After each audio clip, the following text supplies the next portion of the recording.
Dobar dan, dragi prijatelji, ljubitelji književnosti i pisane reči.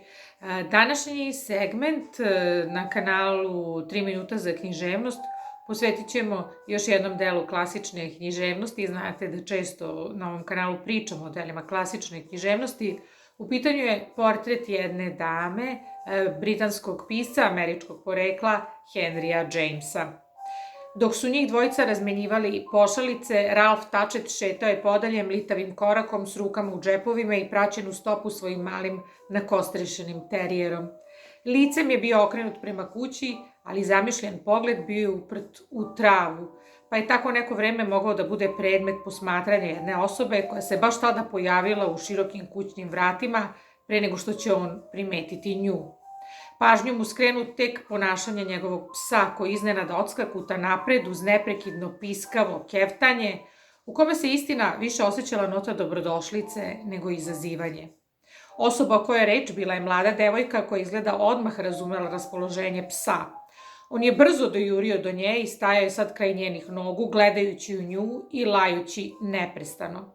Bez ikakvog ustručavanja ona se saže, uze ga u ruke i držaše ga prislonjenog u lice, dok je on nastavljao da brzo kevće i reži.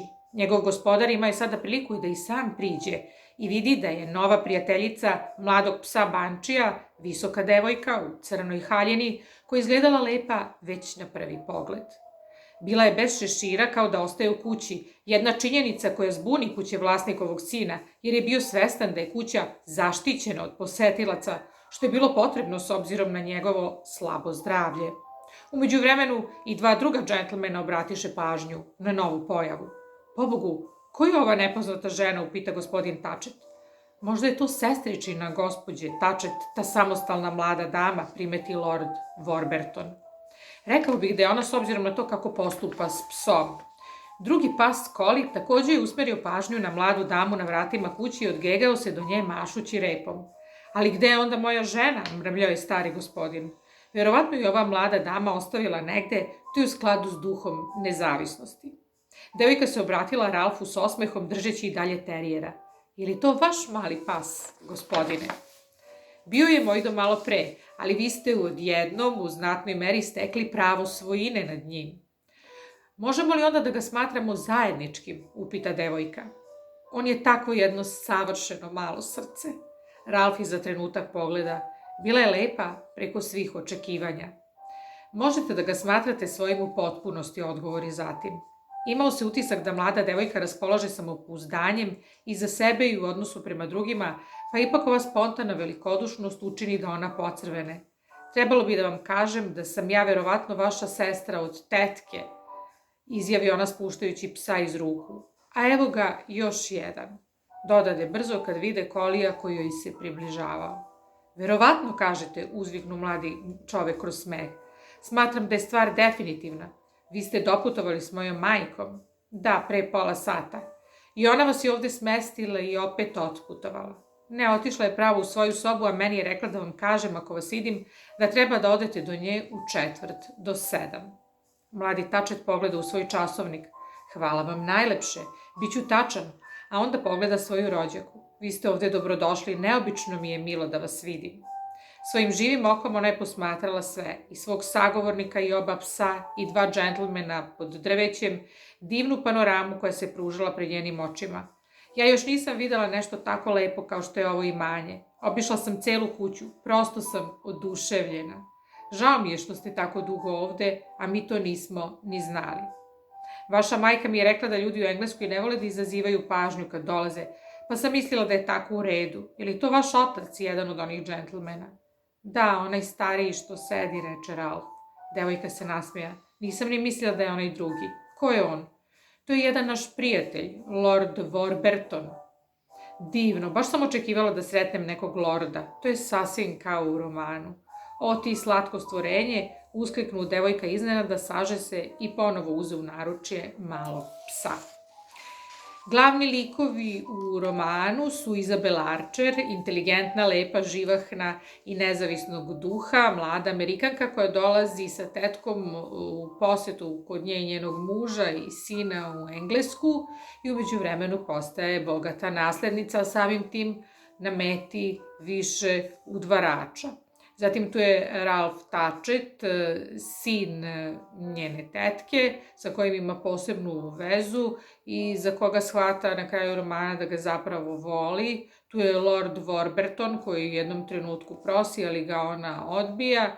I zatim Gilbert Osmond, koga upoznaje kao američkog ekspatriotu koji živi u Italiji i koji je prosi za koga se na kraju udaje. Međutim, ispostavlja se da je on egocentrični despot koji je zapravo zainteresovan samo za njen novac, a u vezi je sa svojom ljubavnicom koja je njena prijateljica. Isabel Archer predstavlja jedan od likova, začetak ženskog lika u kome Henry James prikazuje jednu nezavisnu ženu koja zapravo želi da proživi svoj život kao nezavisna osoba. Međutim, pod pritiskom društva ona na kraju bira sebi muža, ali se to ne ispostavlja kao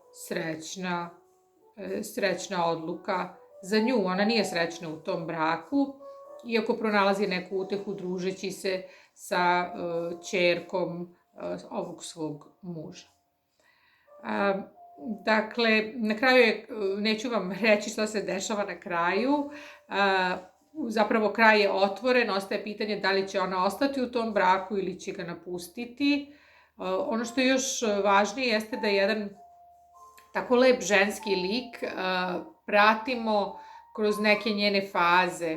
Knjiga možda nije baš jednostavna za čitanje, ali zapravo Henry James stvaranjem jednog ovakvog lika utemeljuje pojam nezavisne i slobodne žene koja ima pravo da bira i koja je finansijski nezavisna, te nije primorana na udaju. Inače, Henry James je bio britanski pisac američkog porekla, rođen je u Njujorku 1843. Studirao je pravo na Harvardu, a već u 21. godini objavljuje kratke priče i etablira se kao značajan pisac kratkih priča u Americi. Zatim putuje u Evropu, odlazi u Pariz, tu provodi neko vreme, a nakon toga i u London. I u Britaniji nastaju njegovi romani Daisy Miller, Portret jedne dame, 1881. Evropljani, a u sledećoj fazi njegovog rada